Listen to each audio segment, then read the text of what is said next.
আসসালামু আলাইকুম। সবাইকে সাবা রান্নাঘরের পক্ষ থেকে শুভেচ্ছা। আজকে আমি ঘরে থাকা মশলা দিয়ে খুব সাধারণভাবে কবুতরের মাংস ভুনা করব। সাধারণভাবে ভুনা করলেও এভাবে রান্না করলে কিন্তু খেতে খুবই অসাধারণ লাগে। চলুন আপনাদের সাথে রেসিপিটা শেয়ার করি। এখানে আমি দুটো কবুতরের মাংস নিয়ে নিয়েছিলাম।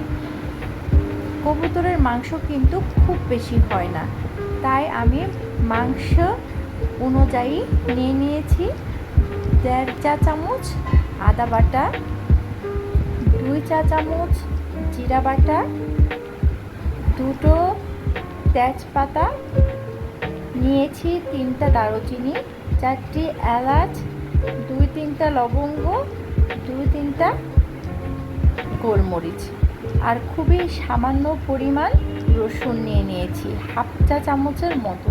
যেহেতু আমি এখানে আস্ত রসুন ব্যবহার করব, কবুতরে আস্ত রসুন ব্যবহার করলে কিন্তু মাংসটা খেতে বেশি ভালো লাগে। আর নিয়ে নিয়েছি 1 কাপ পরিমাণ পেঁয়াজ কুচি, 4-5টা কাঁচামরিচ।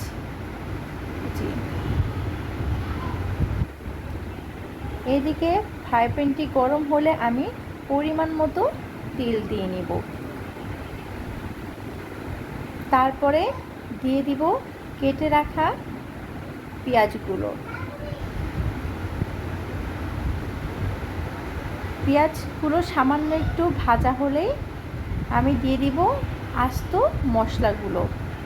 এভাবে 2-3 মিনিট নেড়ে আমি দিয়ে দিব রসুন এবং আদা। ভালোভাবে নেড়ে নিতে হবে। পেঁয়াজ রসুন যখন ব্রাউন কালার হবে তখন আমি দিয়ে দিব বেটে রাখা জিরা।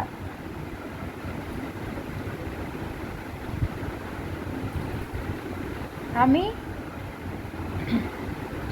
এখানে 2 চা চামচ মরিচের গুঁড়া এবং 1 চা চামচ হলুদ ব্যবহার করেছি। এখানে মরিচ আর হলুদ দেওয়ার সময় আমি ভিডিও ক্লিপটি করি নাই। এখন ভালোভাবে মশলাগুলোকে কষিয়ে নিয়ে আমি 1 চা চামচ লবণ দিয়ে দিব। দিয়ে দিচ্ছি কেটে রাখা মাংসগুলো। এখন দিয়ে দিব কেটে রাখা কাঁচামরিচ। ঝাল আপনারা আপনাদের প্রয়োজন অনুযায়ী দিয়ে নেবেন। সামান্য পরিমাণ পানি অ্যাড করে দিব। তারপরে ঢাকনা দিয়ে কিছুক্ষণের জন্য ঢেকে দিব।